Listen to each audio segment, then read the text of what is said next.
So నా ముందు మాధవరం కృష్ణారావు గారు ఉన్నారు. సార్ నమస్తే. వెనకాల ఫ్లెక్సీ కనబడుతుంది చూసిరా, కవిత ఫోటోకి మొత్తం ఆడ కట్ చేసి పడేసారు. కానీ ఫ్లెక్సీ మాత్రం అట్లే ఉంది. ఎందుకు సార్ అందరికి చూపించాలనుకుంటారా? అది మొత్తం ఫ్లెక్సీ తీసి ఆమె ఫోటో లేకుండా కొత్త ఫ్లెక్సీ పెట్టొచ్చు కదా. ఆవిడ వచ్చి మా పార్టీనే నాశనం చేయాలి, ఎమ్మెల్యేనే నాశనం చేయాలనుకున్నప్పుడు ఆమె కూడా నా దగ్గర ఎందుకు?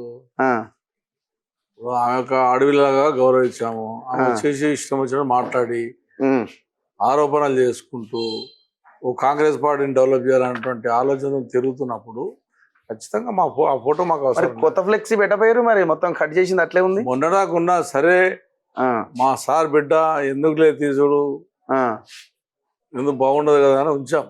ఓకే, మొన్న ఎప్పుడైతే వచ్చినాను వచ్చి మా కాన్షియస్లో ఉన్నటువంటి ప్రజల్ని మాలను మాట్లాడిన బట్టి తీసేయండి నాయన, ఎందుకు ఏం నిరూపిస్తాండగా నిరూపించి తీయమని తీపిచ్చింది వాస్తవం. అంటే నేను ఎంత ప్రేమ ఆడపిల్లలకు ఉంచుతానేది అదే నిదర్శనం ఆమెకు. ఓకే, పాటలకు వెళ్ళిపోయినా ఫోటో పెట్టాను. ఇప్పుడు మీకు ఆమె మధ్య గొడవ ఏంది? ఎక్కడ స్టార్ట్ అయింది? నాకు గొడవ ఏంది? ఇప్పుడు మిమ్మల్ని ఏమన్నా డబ్బులు అడిగింది ఆమె? బయట ఏదో అంటున్నారు, వాస్తవం అదేమన్నా?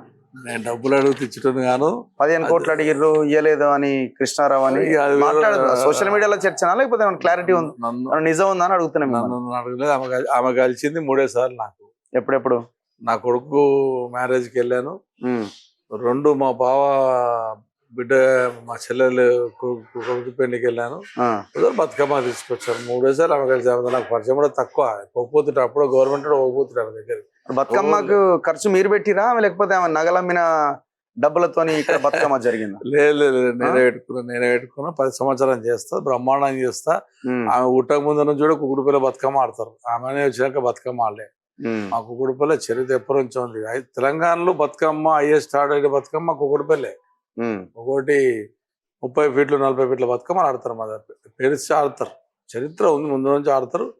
మా తాతలు నేను కూడా గుంగు తీసుకొస్తుంటే, నేను కూడా తంగడుపు తీసుకొస్తుంటే, మా అక్కకి ఇస్తుంటే, మా అక్క చేస్తుంటే అది ముందు నడుస్తుంది. గౌరవంతో అది ఇది అధికారం పోయినాక తీసుకొచ్చిన ఆవిడ, ముందు ఎప్పుడు తీసుకురాలి. ఓకే, తీసుకొచ్చిన సరే జరిగింది. ఆవిడ ఇక కాంగ్రెస్ పార్టీ డెవలప్ చేయాలి ఆమె అనుకుంటుందా, కాంగ్రెస్ డెవలప్ చేయాలని? అదే కదా జరుగుతుంది. ఇప్పుడు టీఆర్ఎస్ లో తిరుగుతుంది తప్ప కాంగ్రెస్ ఎక్కడ అంటలేదు కదా. రేవంత్ రెడ్డిని అంటున్నట్టుందిగా. ఏమంటలేదు, ఎక్కడ నాకు ఎక్కడ వినబడతలేదు. లోపల అంటుంది తప్ప బయట ఎక్కడ అంటలేదు రేవంత్ రెడ్డి గారు. ఇప్పుడు మీ విషయంలో రేవంత్ రెడ్డి మీరందరూ ఒకటే, గత ప్రభుత్వంలో వాళ్ళు రిజిస్ట్రేషన్ లో ఇంకోటి అవుతాయి, ఈ ప్రభుత్వంలో వాళ్ళకి సహకారం దొరుకుతున్నది రేవంత్ రెడ్డి చేత అని అంటున్నది కదా. రేవంత్ రెడ్డి మాట్లాడే రేవంత్ రెడ్డి గారు ఈ గవర్నమెంట్ ఆ గవర్నమెంట్ అలాంటి విషయంలో వీళ్ళు దొరకటి ఉండొచ్చు, నాకు సంబంధం లేదు. నన్ను వ్యక్తిగతంగా ఆవిడ వచ్చి నువ్వు పని చేయనే, ఏడైతే ఐడిపిఎల్లలో నిరుపేద బిడ్డలు వేసుకుంటున్నారో దాంట్లో డ్రైనేజ్ చేయట్లేదు వాళ్ళు అక్కడ ఉన్న వాళ్ళు అని, దాని మీద నేను వెళ్ళి నిధులు గవర్నమెంట్ నిధుల ద్వారా శాంక్షన్ చేయించుకొని ఏని పోతే ఆపిరు, పోలీసు వాళ్ళు ఆపితే నేను జేసీబీ ముందు వండుకుంటా, నేను చంపేసినా సరే మీరు వెళ్ళండి, ఇది మాత్రం వేయాలని చెప్పి ఇంద్రనగర్లో సపోర్ట్గా వెళ్ళాను. దానికి ఆవిడ 3 గంటల మీటింగ్ పెట్టి నేను వస్తానని భయపడి ఎమ్మెల్యే గారు పోయింది. అక్కడికి పోయిండు, నాకు తెలియదు. 4 రోజుల ముందే ఫిక్స్ అయింది నా ప్రోగ్రామ్స్ ఆడ. యాక్చువల్గా పోయిండు, నువ్వు ఫస్ట్ కబ్జాలో సెటిల్మెంట్ ఆపి ప్రజల దగ్గరికి వెళ్ళు అన్నారు. సరే నేనేమో అది కూడా పెద్ద అనుకోవాలి. ఆఖరికి ఏమంది, ఈ బీటీ బ్యాచ్ వీళ్ళందరూ హైదరాబాద్ ఎమ్మెల్యేలు అందరూ దొంగలు, బీటీ బ్యాచ్లు దోసుక తిరిగినాక చర్యలు మొత్తం బీటీ బ్యాచ్ అని అన్నది. దాని మీద నేను రియాక్ట్ అయ్యాను. ఇప్పుడు సరే, మీరు ఇప్పుడు కాంగ్రెస్ ఎందుకు వచ్చింది ఇందులోకి? కాంగ్రెస్ ఆమెకేం సంబంధం? రేవంత్ రెడ్డికి ఆమెకేం సంబంధం? రేవంత్ రెడ్డిని కాపాడుతున్నదా? ఎందుకు సంబంధం అంటే, మీరు వెళ్ళిరు, నేను వెళ్ళాను, మీరు వెళ్ళాను 307కి. మీరే ఫస్ట్ లోపలికి వెళ్ళారు, మీరు ఇచ్చింది చూపెట్టి నేను మాట్లాడిన గట్టిగా, లోపల గుడి ఉంది, ఇది ఉంది, నిజంగా రోడ్డు నేను చూపెట్టేది మీ ఛానల్ ద్వారానే. అది వాస్తవం చెప్పండి, నేను అందరి ఛానల్ తో చెప్తున్నా 3 రోజుల నుంచి కూడా. అప్పుడు వచ్చింది అడావుడి చేసింది, 280 ఇండ్లను గులగొట్టింది. మీరు వెళ్ళారు, మీరు గుడిసెలు చూపెట్టారు, వాళ్ళకి న్యాయం జరగాలన్నారు. మళ్ళీ ఏమో వేరు గాంధీ గారు పెట్టినటువంటి కబ్జం చూపెట్టారు, లోపల దింపారు.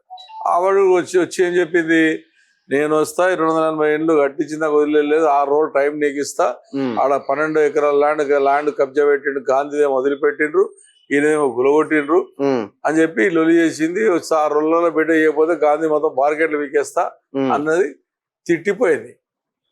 దాని తర్వాత దాని సబ్జెక్ట్ మర్చిపోయింది. నాకన్నా ముందు ఒక 2 రోజుల ముందు షేర్లింగంపల్లికి వెళ్ళింది. షేర్లింగంపల్లి తిరిగింది. తిరుగు ప్రజల కొరకు తిరుగు, సంతోషమే వద్దనేది, పేద ప్రజల కొరకు తిరిగితే సంతోషపడతా, స్వాగతిస్తాను. ఒక్క మాట మాట్లాడలే గాంధీ మీదనా? ఒక్క మాట. గాంధీ పేరే ఎత్తలేదా? వారి పేరు కానీ పోనీ ఇక్కడ ఎమ్మెల్యే అభివృద్ధి చేస్తలేడు కానీ ఇక్కడ కాంగ్రెస్ పార్టీ పనిచేస్తలేదని కూడా ఎత్తలేదు. సో మీకు అప్పుడు అర్థమైంది కాంగ్రెస్ తో ఉన్నదని. అక్కడ పోయింది. ఇంక వివేక్ దగ్గరికి వెళ్ళింది, వివేకుని తిట్టింది. సరే వివేక్ సమానం చెప్పాలి, నాకు సంబంధం లేని విషయం. దాని తర్వాత ఇంకొక కాంగ్రెస్ దగ్గరికి వెళ్ళింది, ఒక కాన్షియస్ కి. ఎందుకు ఎమ్మెల్యేలు నేను ఎందుకంట ఆ ఎమ్మెల్యే తిట్టలేదు, కాంగ్రెస్ ఎమ్మెల్యేలు. దాని తర్వాత నిన్న ఎంఐఎం ఎమ్మెల్యే దగ్గరికి వెళ్ళింది, బీజేపీ ఎమ్మెల్యే దగ్గరికి వెళ్ళింది, టీఆర్ఎస్ ఎమ్మెల్యే దగ్గరికి వస్తుంది. టీఆర్ఎస్ లో తిడుతుంది, కాంగ్రెస్ వాళ్ళు ఏమంటలేదు. మరి నిన్న ఎంఐఎం దగ్గరికి అన్నది ఒకటి. ఇప్పుడు మీ ఉద్దేశం ఏంది?